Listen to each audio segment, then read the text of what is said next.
My wife and I went to Japan for our honeymoon. I'd studied there for a while during college, so I knew the language pretty well, and we were financially stable enough to afford it.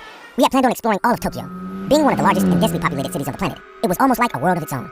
A country within a country with diverse districts that might as well have been their own towns. For the first 4 days, we visited almost every part of the city, from the anime and manga shops of Akihabara to the trendy department stores of Shibuya, to some downright bizarre-themed cafes in Harajuku. But after spending so much time in the crowded city, we decided that we needed a little change of scenery. There were a bunch of parks in Tokyo, but they were all crowded by people who had the same idea. We wanted to take a proper hike in the forest to clear our minds after all the excitement in the city, and the closest national forest was at Okigahara, a place most famous for people going there to commit suicide. Needless to say, we decided to go somewhere else.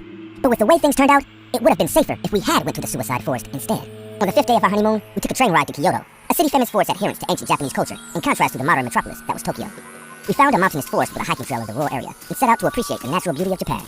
The rough path took us up the mountains. Flanking us on either side were towering green bamboo trees that made the vibrant purple and pink of the occasional wildflower, or sakura blossom, all the more striking.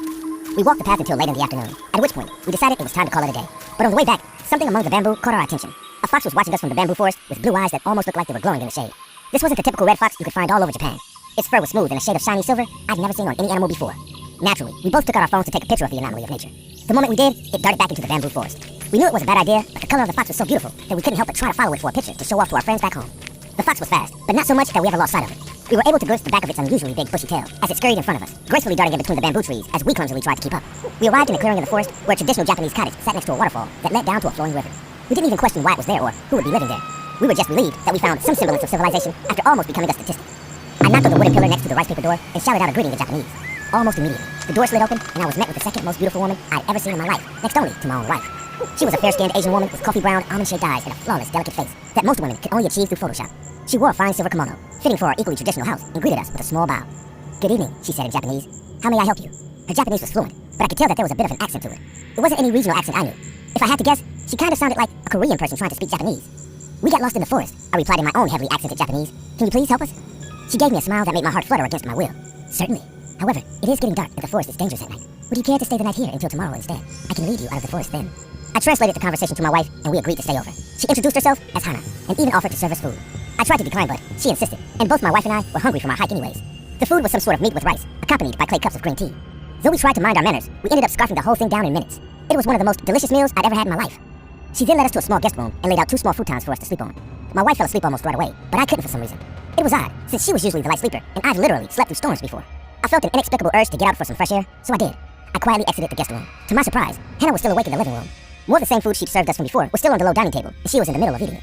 I hastily apologized for the intrusion in stuttering Japanese. She told me that it was alright in the same soft, polite tone she kept since we met. When she told me to sit down so that she could pour me some tea, I saw no reason to decline. I won't go into detail about what we talked about. Long story short, she tried to seduce me as my newlywed wife was sleeping right in the other room. My hormones screamed at me to take her up on her offer, and I felt my body burning with an almost supernatural compulsion to take her then and there. However, it was all drowned out by sheer disgust at the thought of cheating on my wife. I declined her offer to sleep with me in no uncertain terms. She didn't seem angry about it. Instead, a look of surprise spread across her face. "Do you really love her that much?" she asked me. "Of course I do," I replied. "I wouldn't have married her otherwise." There was a tense moment of silence between us. At that time, her surprised expression turned to a look of sorrow. I almost felt bad about making her like that, but nothing was going to make me betray the trust of the woman I loved. "I really do like you," Hannah said before standing up, "which is why I have to ask you to leave." "What?" I asked, surprised. "Right now?" "Yes," she said firmly. "Just follow the river downwards and you'll find a small town there. Don't worry, no harm will come to you, and the moon is bright enough to light your path. Go now, take your wife and get out of here." I didn't dare question her with the way she said it. There was a strong tone of authority in her words that made me not want to defy it. I could have sworn that her eyes glowed blue in the dim light as she spoke, too. I went back to the guest room and woke up my sleeping wife. I told her that Hannah just asked us to leave, and we had to go now. She gave me an earful for getting us kicked out, but stopped when we returned to the living room. Hannah was nowhere in sight, and instead of the cozy cottage we'd arrived in, we were instead greeted with a derelict ruin covered in dust and cobwebs. Lying on the corner of the lifeless living room was the corpse of a man with strips of his flesh torn out of it, the cracked bones beneath him. His cheeks had been completely removed, revealing only toothless gums. When we looked at the low dining table we'd been eating from just hours ago, we realized where all that meat and teeth went. In the bowls that Hannah had served us were white teeth and bone shards, topped by strips of flesh that still had human-like skin on one side. And in those clay teacups was a foul black-red liquid that gave off a pungent metallic odor that could only come from days-old blood. We left the cottage, which had become a desolated ruin in Hannah's absence. With no idea of where to go, I led us down the river as per Hannah's instructions, and true to her word, we arrived in a small town where we met some very surprised people. They told us that the abandoned cottage up the river was cursed, and that no one who'd gone there had ever come out before. They told us how lucky we were to still be alive, and contacted the authorities to get us back to our hotel in Tokyo. We cut our honeymoon short after that night. My wife is still recovering from the trauma of what she saw in Hannah's cottage, but I'll be with her all the way. Hannah would probably approve too. Had I not been faithful to my wife, I doubt she would have let me leave her cottage alive.